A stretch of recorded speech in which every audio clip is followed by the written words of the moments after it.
Now let's start taking a look at how we can work with our source code and source RPMs.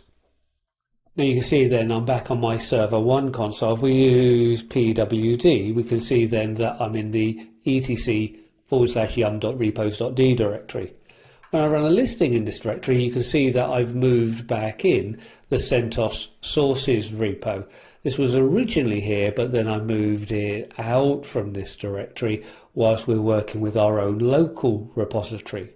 If I use yum repo list, we can see then that I've got the CentOS 7 and the ERPL repository, but we're not seeing anything else. Remember, if I use then repo list all, we can then start seeing the disabled ones. And we can see then that we've got some source repositories that are disabled. If I go through, we can look at the grep command. If I use grep and look for lines that begin with enabled in then that CentOS repository, we can see then that we must have 4 repositories listed, but they're all currently disabled. Enabled equals 0. They're not commented out, so they are effective settings. So the easiest way to change this is sed. So sed -i, and we're going to put then our single quotes. And we want to substitute, so s/, and then we want to substitute enabled equals 0 with enabled equals 1. And just in case, we'll make sure that it's only for lines beginning with enabled equals 0. We can go through and close this, put in our file. So the sed -i is doing an in-place edit, and we're substituting then the enabled equals 0 with enabled equals 1. When we go through and run that, we can rerun our grep command, so ! and G, and we can see now that we've really easily been able to go through and enable all of those. When we now go through and do a repo list,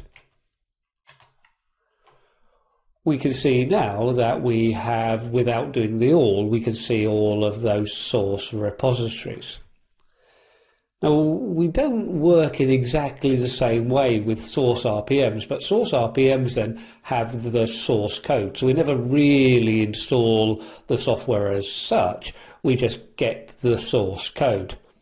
So one of the things that we're going to need to do is just be able to easily download these. So what I can do is, if I install yum install -y and then yum-utils,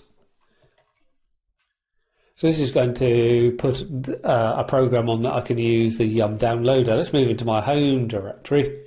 I don't want to download the RPM into my repos.d directory.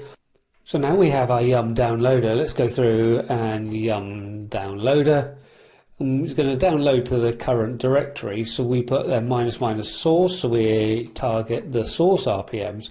And let's go through and get the Z shell, so a different version of the shell. So we can see now that we've got the source RPM. If I list my current directory, we can see it there, the ZSH, but if we look at the extension, it's .src.rpm.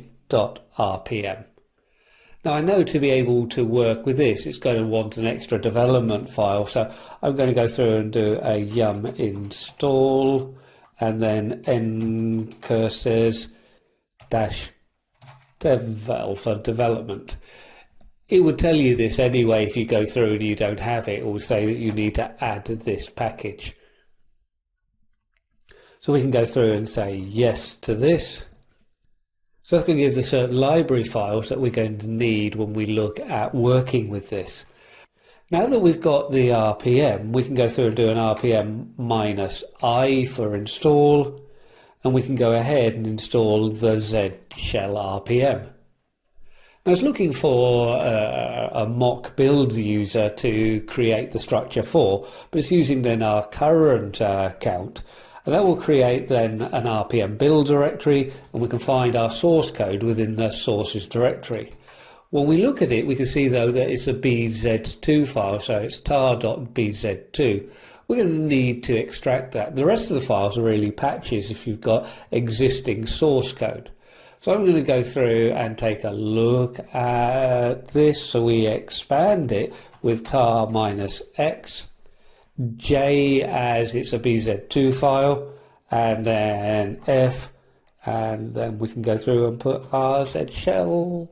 So we can then expand that, and of course that again is going to expand into our current directory, but it's going to create a subdirectory, so we should be able to jump into that directory. So cd zsh-502, and now when we look in here, we can see then this is the structure that we need to work with.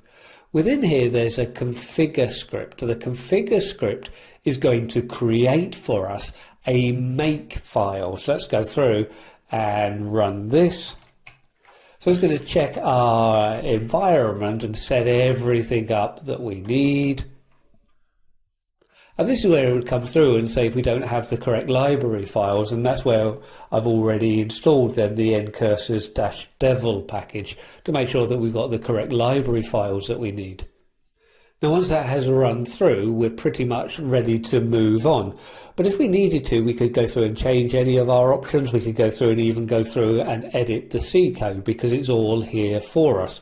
So a lot really depends on who you have working in your organization and what you want to do. But now we're ready to move on with our first step.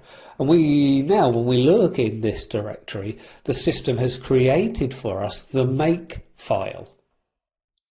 Within the make file, we run the make command and we look then for the default or the make all, which is going to go through and compile our code for us.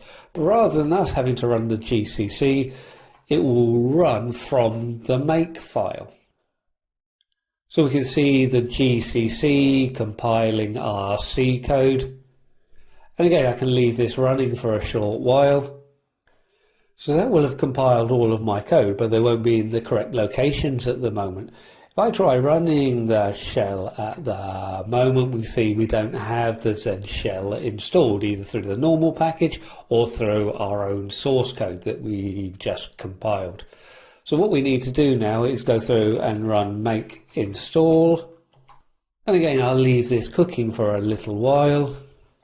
And now then we're up and running with this. So if I clear out now, and if I run ZSH, we can see now that we're able to run a shell. If I look at which ZSH, we can see then that it was installed through to the directory /usr/local/bin ZSH, rather than the normal structure which would have gone through into our /bin directory.